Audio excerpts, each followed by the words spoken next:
What's up, everyone? Kevin Allen here from DFS Army.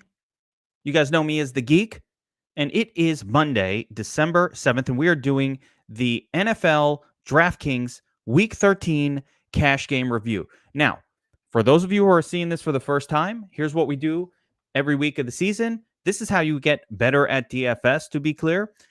We look back at, for us, DFS Army members, we look back at the content, our own cash lineups, and I like to do a review of my personal cash lineup to see how we did. Because as you guys know, and as we have discussed constantly, the best way to be profitable over the course of a season, the best way to be good at DFS, and the way to judge yourself on your DFS skill is much more focused on cash games, because winning tournaments, those are high variance events that will happen over time. But how do you get to the point where you have entered enough lineups to win a tournament? How do you stay in the game long enough? Become great at cash games. Judge yourself based on cash games, especially in NFL, which is very, very beatable, as you guys know.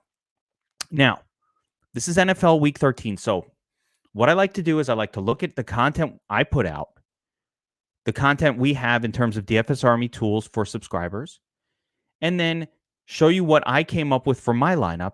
And then hopefully you guys take a look at what you came up with and try to figure out, all right, what did I do right? What did I do wrong? Is there something in my process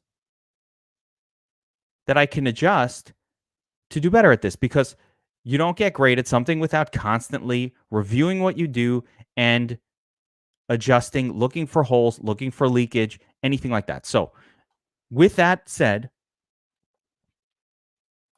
10-3 in cash. By the way, I want to address that, Tattooed Freak. Every one of you guys should be judging your season based on your cash record. Okay? I say this at the start of every one of these. Our goal at the beginning of the season is to hit 10 out of 17 weeks. If you cash, that's a great year. If you can go 11 out of 17, 11 and 6, you can go 12 and 5, amazing. Okay, so Tattooed Freak VA, you are well on your way. You've hit 10 out of you're 10-3. That's great. So I mean, you hit one more week and you had a profitable season no matter what.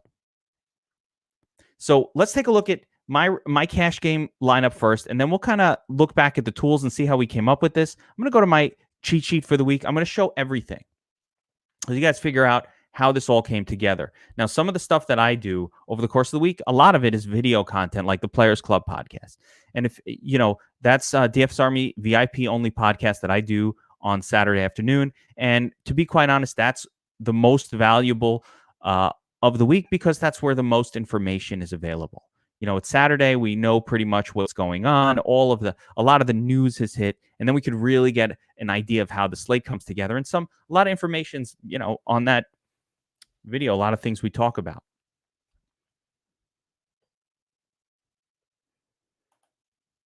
Here we go. More crushing it. So you guys are doing great. And the tools have been awesome. And guys, for a lot of you, focusing on cash games is it's cathartic, because it's hard to win tournaments and people judge themselves so harshly based on trying to win tournaments.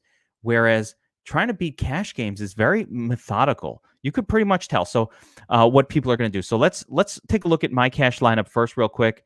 I went with Aaron Rodgers at quarterback. You can see he was 54% owned in this contest. And a lot of what I said over the course of the week was I thought there was only two quarterbacks that could be used in cash games: Aaron Rodgers and Taysom Hill. And the second thing that I told you guys is I was on an island with Taysom Hill, meaning I could tell that the field did not consider Taysom Hill a cash game play. And I'll show you you know what, just to show you my cheat sheet so that I'm not making this up. You know, if you take a look at my cheat sheet for the week, this is the Draftkings one. I have two quarterbacks marked all: Aaron Rodgers. What's this? FanDuel. Let me go to Draftkings. Okay, there we go. Yeah, Draftkings. I've got two quarterbacks marked all: Aaron Rodgers, Taysom Hill. Both get 5 stars. So right off the content, you see, okay, there we go. I mean, made it pretty clear. We like Aaron Rodgers and Taysom Hill as two potential quarterbacks. So how do you choose between the two? So here is the domination station with our ownership projections for week 13.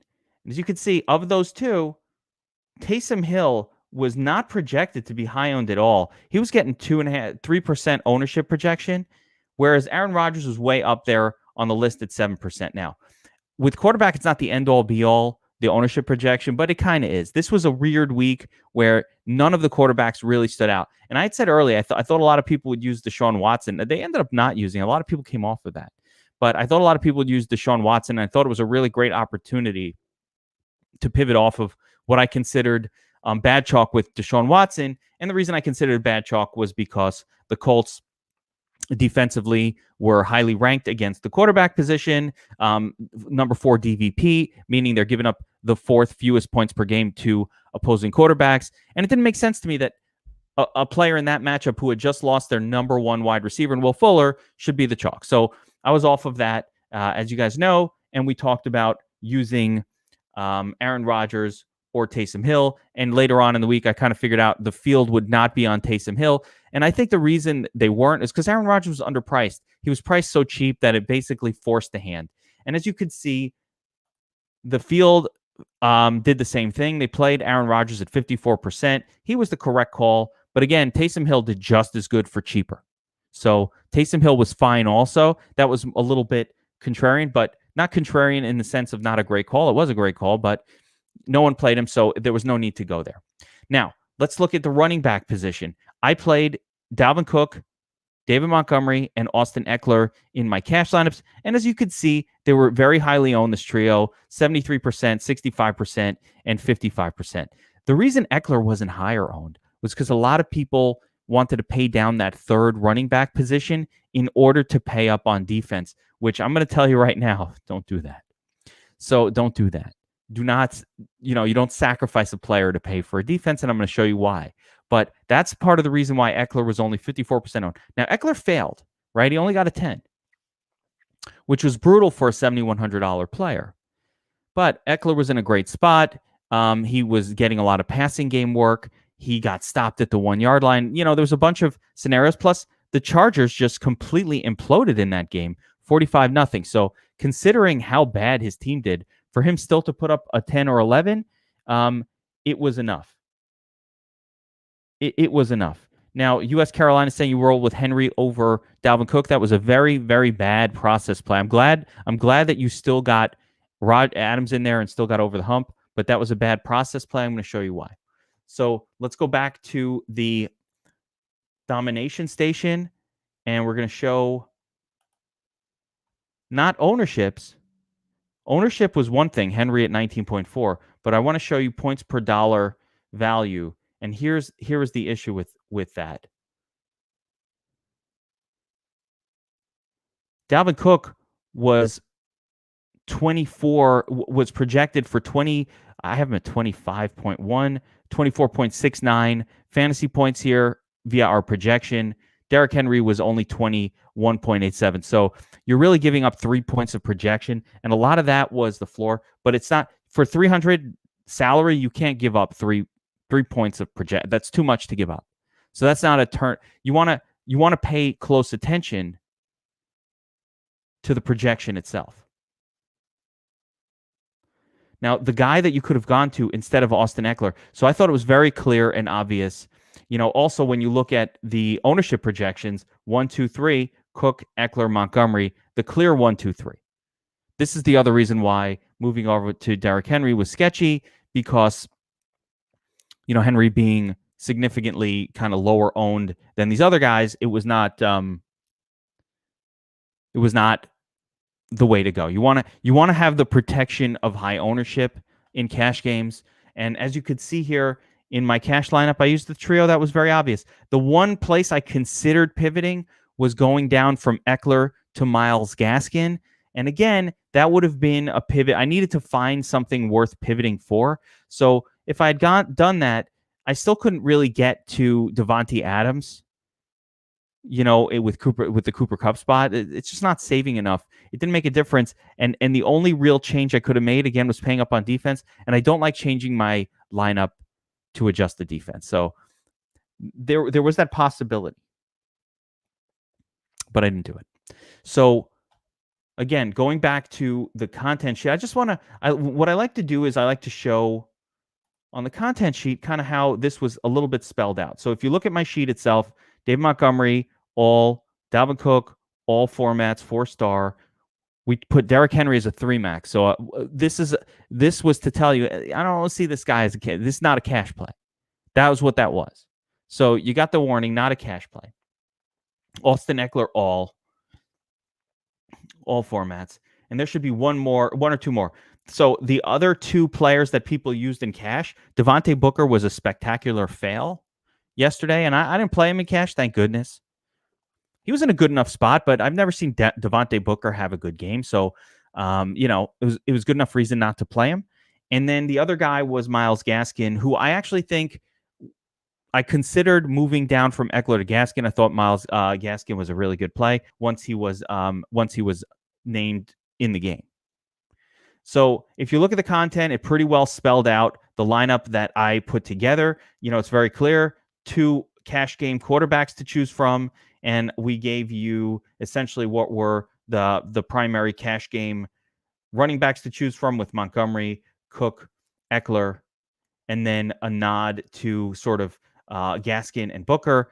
Of all of these guys, only Booker I would consider a fail. The people who used Booker, I'm going to see if I can find one of them. I think I do. Actually, I think I do know someone who might have used Booker. Let's see if my boy did that. Yeah. So, yeah, if you check out Blender, he used Booker. Very process oriented. In order to get Devontae Adams in there, he used Booker. And of course, that was not great. But even still, this lineup would have cashed. So how do you like that? Should have cashed anyway. We'll check and see if that was cash viable. Now, looking at the rest of the lineup, I went with Cooper Kupp, Michael Thomas, and Kiki Kuti at wide receiver. Now, I want to show you what I didn't do. This is very, very important. We talked about this all over the course of the week. Let's go to wide receiver position. The highest owned player projection on the slate was Brandon Cooks. Brandon Cooks was a cash play. Very viable. Very good cash play. Why didn't I play him? This is something I talked about all week. I was going off my normal orthodoxy with Brandon Cooks. I just thought he was a bad play. The Colts have Xavier Rhodes as a corner. The field and projection model, the projection model loves it when the starting a number 1 wide receiver for a team is out, because it assumes then that the number 2 and all these other guys get more volume, which they normally do. But a lot of times that number 2 wide receiver also gets more attention. And just with the Colts, again, being a top-rated pass defense, having Xavier Rhodes, which is an elite cornerback, on one side, I decided that I didn't want to play Cook. I'd rather play Kiki Kuti because he would avoid the more stringent coverage. That was the move that made that changed my lineup from something that just kind of cashed in the middle range like you normally do of one of these. And I'll show you some middling. Let's see how many people are in this contest here. This is the double up 3 entry. Let me see what the number of so this has 350 entrants in it. So at about 150 is the cash line. So let's look at the cash line here. Took about a 155 to get in there. 140, here we go. 154. I think up to 150 would have been the cash line. Here you go. This is the bubble lineup, right? 155, 153.5. This is what it took to hit the cash line in most contests or to bubble. And look at the difference. In order to put this lineup together, this looks kind of like mine, right? Except they used Brandon Cooks and Allen Robinson. I'm trying to see where he spent the extra salary.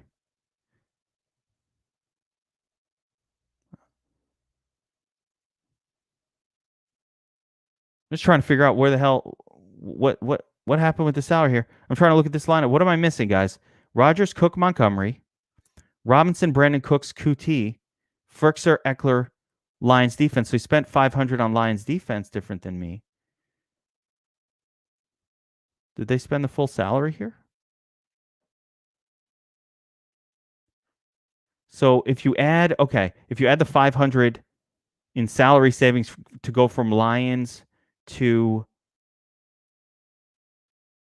Jaguars defense, you could pay up to Brandon Cooks. And I believe this person actually left salary on the table. That must be what happened. Yeah, he left 300 salary on the table. So look at this. Look at this line, because I'm like, why the fuck did he do this? I wanted to play Michael Thomas. Now, again, let's go back to my cheat sheet. Who do we love? Loved Devontae Adams. Michael Thomas, all. Okay? Justin Jefferson, we liked him a lot. Allen Robinson was injured all week. I was never confident in him. I liked, I had Cooper Kupp marked as a 4-star play. He was my favorite of the wide receivers from the Rams, so I wanted to try to squeeze him in there. QT, I had to all play. So if you look at my content, I didn't give you many choices for your cash wide receiver. Basically, your choices were QT, Brandon Cooks,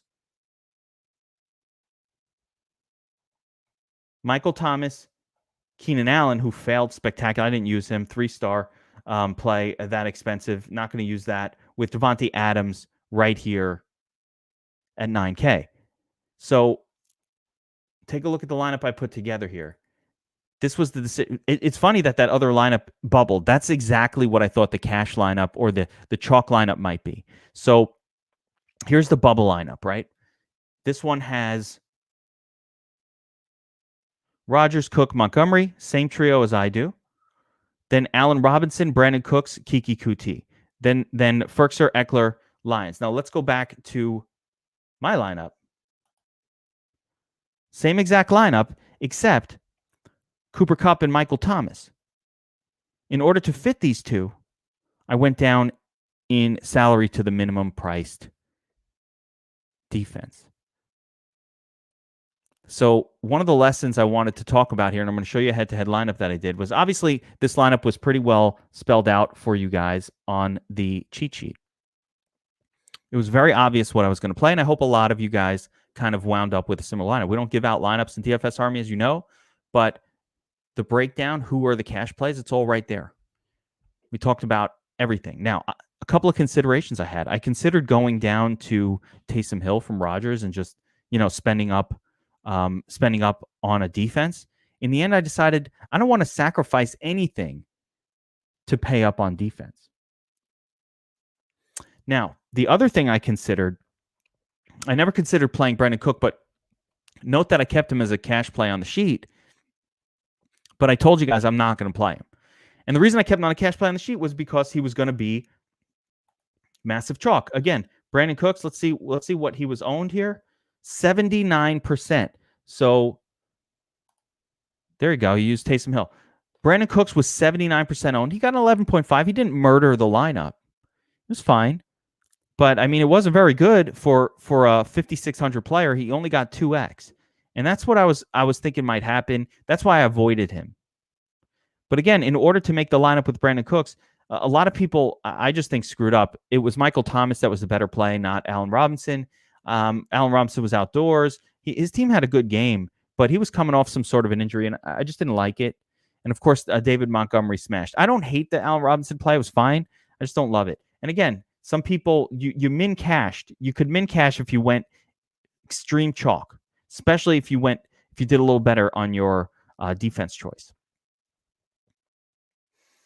I'm going to show you, let's see, a head-to-head I picked out against somebody who I'm friendly with, Pimple Popper MD, great player, sharp guy, and a good dude.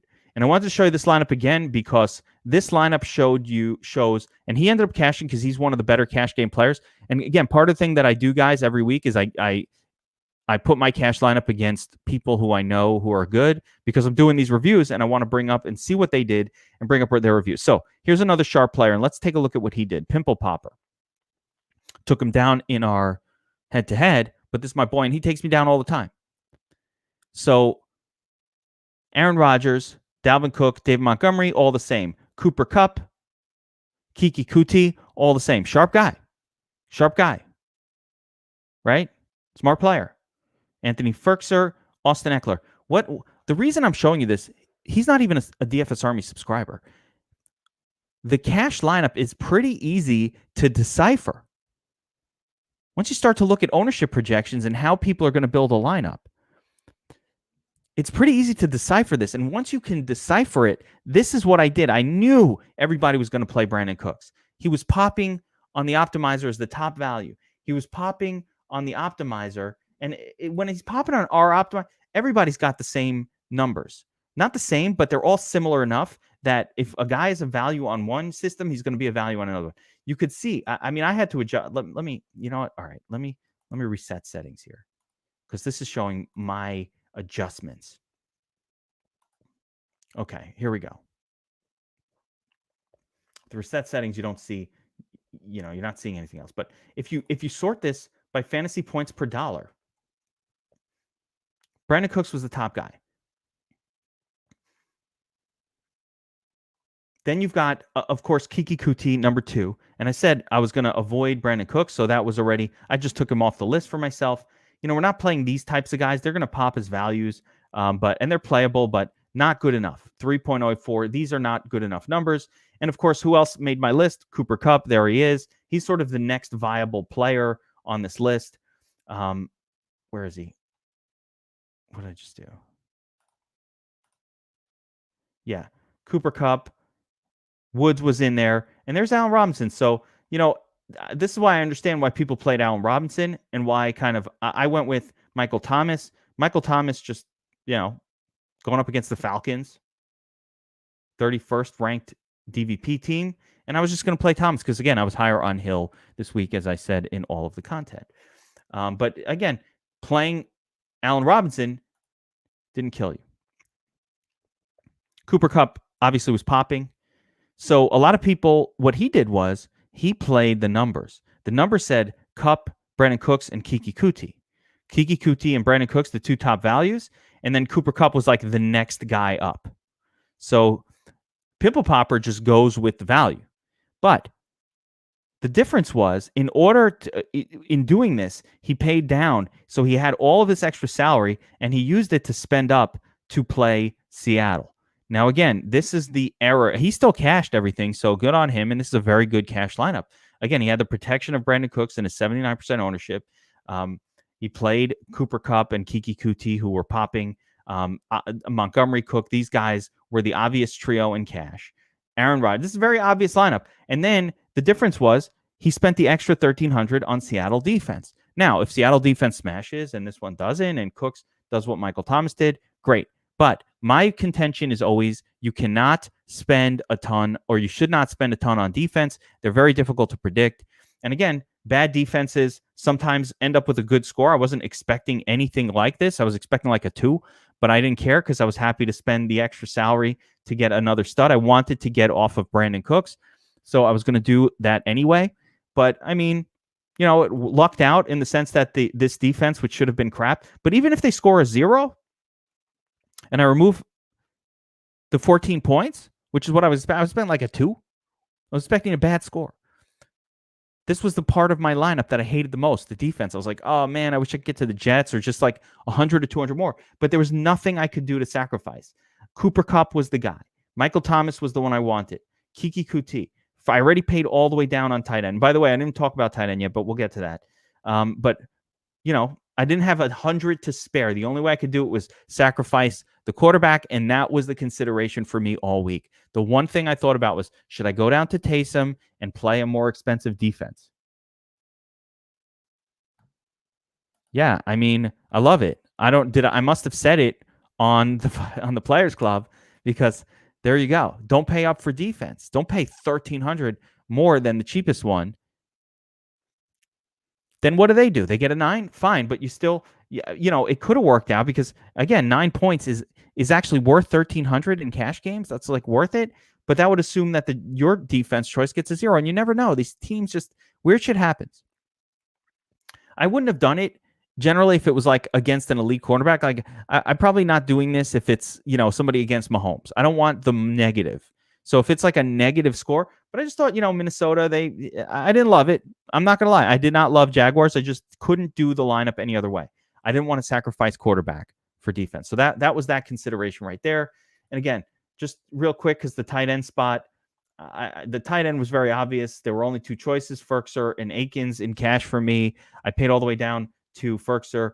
I'll note that, of course, we gave you Darren Waller as a play. Paying up at tight end is not something I generally want to do in most contests, but certainly 3 max in tournaments. Yes, we were on the best plays this week, just in the sheet in general. Justin Jefferson smashed. Of course, Devontae Adams is a great play, and he smashed. And one of my favorites is Corey Davis. We're on him on the sheet, and he destroyed the slate. So, I mean, we're all over the good plays and the nuts kind of plays this week. So hopefully a lot of people took down some tournaments, but cash games is where it's at.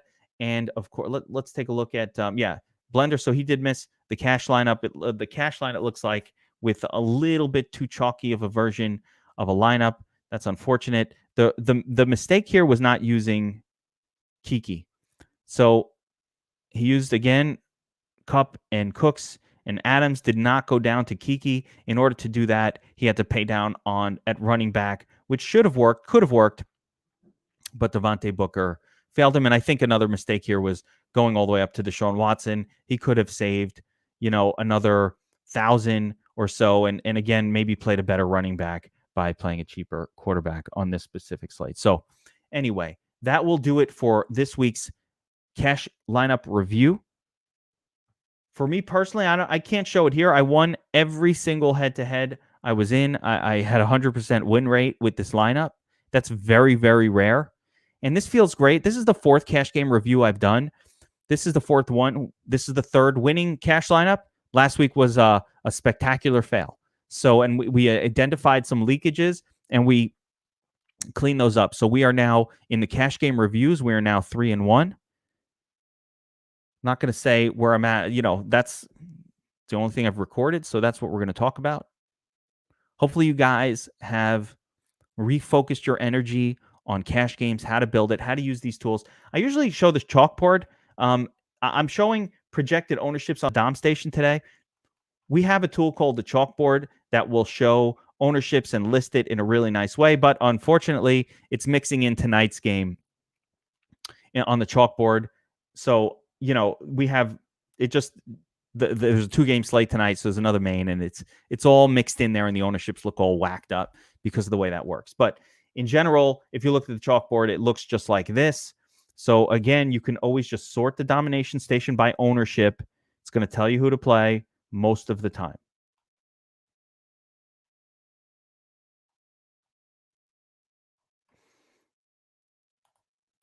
Sort by fantasy points per dollar. You're going to get Ferkser, Akins.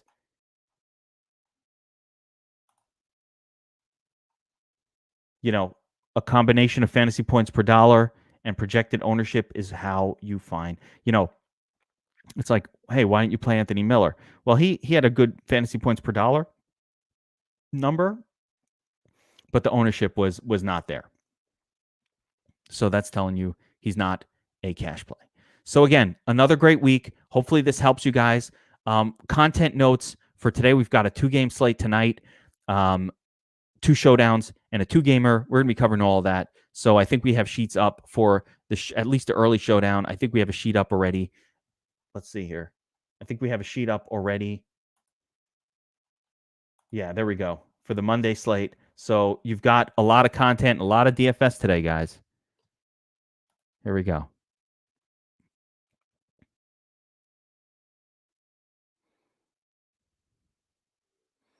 Love that too, Alex, man. First freaking lineup. That's awesome. Guys, good stuff. Good luck tonight. We'll be back with more content all throughout the day today. It's like fucking Thanksgiving all over again. It's a really busy day, so let's crush it. And again, focus on cash games. Focus on winnable contests. Let's do this.